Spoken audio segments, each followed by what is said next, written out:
Druggie, and this is my search for a material soul. Walking through the snow in State College, I was listening to Barack Obama talk about a similarly cold day in Chicago. In his book, Dreams from My Father, Obama describes a rally he organized where the promised speaker sent an assistant as a substitute, and few people attended. Just an hour later, my own organizing efforts faced a similar fate. Inspired to start thinking about spirituality, I had announced a discussion group on existentialist theology. 3 students expressed interest. 1 came. No one responded to the flyers or email announcements. Disappointing.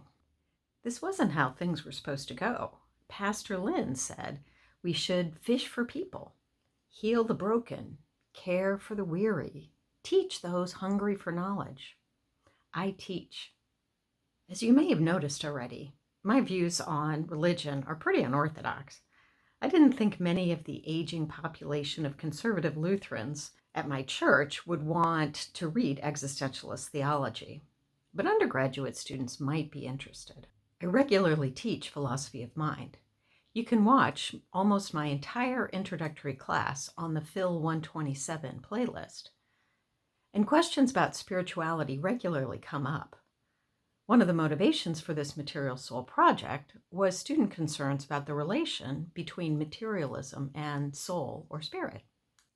So I organized a discussion group on existentialist theology. The Lutheran Campus Ministry office gave me a nice, cozy meeting space, so everything was prepared. Build it and they will come, right? Faith is often presented this way, not only in sentimental stories like Field of Dreams. Our job as believers is simply to believe. God will take care of the rest. Let go. Let God. This message can be helpful to people who are really stressed about life and feel out of control. Trust in a higher power can relieve that anxiety and give people a sense of peace. But there is a problematic temptation to abandon control, to just stop trying. Just because you're doing the right thing doesn't mean that everything will automatically go well. Faith gives us the courage to act, but actions are necessary to get things done. The miracle of faith is not a mystical convergence of events. That's a story for another time. The miracle of faith is the transformation of thought into movement. Faith should make us do more in the world, not less. Obama is a man who knows how to turn thought into action. And in Chicago, he set about making connections to other leaders in the community who could in turn connect to the large numbers of people needed to affect social change. In my group, I adopted the mustard seed approach. Even small bits of faith can move mountains. The 2 students who missed the first meeting came to the second, and a 4th student joined later. Though students missed meetings now and then, our small seed turned into a flourishing tree of thought. Each time we met, I felt closer to the questions and answers that were driving this project. The book we were discussing, Biblical Religion and the Search for Ultimate Reality, by Paul Tillich, tries to reconcile a spiritual metaphysics with a secular one. He asks, how can the Bible be universally true, yet interpreted differently by each person? How can humans be free to act, free to sin, if God is all-powerful and all-knowing? How can God become human in the person of Jesus and yet remain infinite, beyond humanity and creation as its source and ground? Puzzling questions. Like Pilgrim at Tinker Creek from a previous video, I got the book from my father, who was a Lutheran theology professor at Valparaiso University. I was a philosophy major at VU at the time and found the book on Dad's study. Discovering philosophy was a revelation to me because it gave me permission to ask fundamental questions about the nature of goodness, how minds and bodies are related, whether God exists.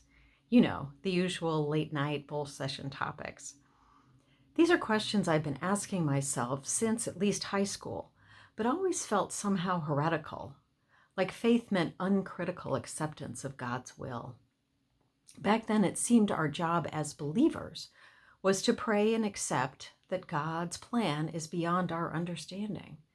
When bad things happen to good people, there is a greater good that we just fail to understand. Hogwash. We say hogwash in Indiana. At least we did when I was growing up. The obedient sheep description of Christianity is hogwash. Why bother creating humans with creativity and the capacity to question, to choose, to make mistakes, if all you want is a bunch of stupid sheep? Why would God put the tree of the knowledge of good and evil in the Garden of Eden in the first place? Maybe we really were not supposed to eat the fruit. Maybe God wanted a relationship of pure trust and peace in the goodness God had provided. Maybe if we were still in the garden, if our world were one of harmony and grace and abundance, then I could be happy as a sheep. Obedience in that world would be an acceptance of God's gifts rather than the surrender of reason and freedom. Nah, I doubt it. The serpent was right that eating the fruit means your eyes are opened. You are like God in that you know the difference between good and evil. You do. Being able to choose requires two options.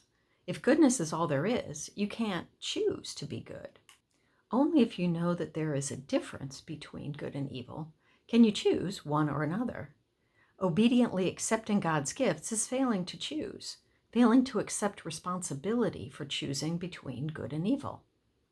I probably would have eaten the fruit too. But the serpent was wrong in saying that we won't die as a punishment for eating the fruit. We will. For some, death means Judgment Day, where God determines whether you have been faithful enough or good enough or a member of the right church or whatever in order to go to heaven. I'm not sure about all that, but whatever happens after death, the fact of death means that we have to make sense of life. We know the difference between good and evil, and we know that at some point we will stop being able to choose between them. That's a fact, whatever else you believe. So how do we make choices in the time that we have left? How can we make those choices meaningful? The knowledge of the difference between good and evil doesn't mean we know what is good and what is evil. The situation in our fallen world is that we know there is evil as well as good, and we have to figure out what to do even though we can't be sure which is which. Thanks to my father and my professors at Valparaiso University, I understand faith as compatible with doubt. Faith even requires doubt. Here's the argument. It's an old philosophy trick called reductio ad absurdum. Take the opposition view and show the consequences are absurd. The absurdity of the conclusion shows the initial premise was wrong. So, say as an initial premise that there could be perfect faith without any doubt at all. That would mean you knew at absolutely every moment what was good and right. If that were the case, you would truly be like God. But that's absurd. You are not like God in that way. You do not always know what is good. Humans are limited. We make mistakes. Consequently, we have to use reason to try to figure out what is good. Knowledge from religion and from science helps, but sometimes our sources of knowledge conflict, and we need to try to figure out how to resolve that tension. Contradictions are unpleasant. Psychologists call this feeling cognitive dissonance. We want the incompatibility to go away, either by dispelling the apparent opposition or by eliminating one side of the contradiction. In my video about getting this project started, I talked about how people choose to believe entirely in either religion, the sheep people, or scientific knowledge, because atheists can be just as dogmatic in their objections to religion. The call of faith, I think, is to hang on to the tension between religion and other forms of knowledge. It's good to look for connections, but we shouldn't be too quick to dismiss the conflict. I have faith that my sense of a connection to a power greater than myself is compatible with my conviction that I'm a material being, made of the same basic physical stuff that composes rocks and trees and animals. There are tensions in these beliefs, some of which I hope to resolve in my search for a material soul. Like my earlier discussion group, I'll start small and look for people to help expand my search. Please leave a comment or a question if you find anything interesting or puzzling. I plan to write more about the topics that I discussed earlier, as well as Tillich's view of faith. I'm I'd be curious to know what you think about faith.